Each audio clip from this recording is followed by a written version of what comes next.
Usia 50, kurangkan 10 perkara dan banyakkanlah 10 perkara.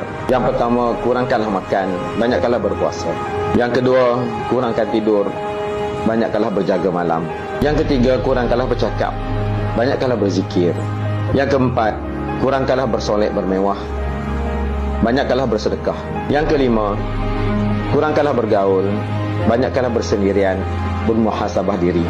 Yang keenam, kurangkanlah mengeluh, banyakkanlah berdoa.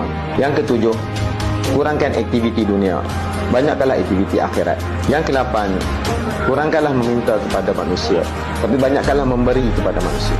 Yang ke-9, kurangkan meminta pertolongan daripada manusia, tapi banyakkan meminta pertolongan keselamatan daripada Allah SWT.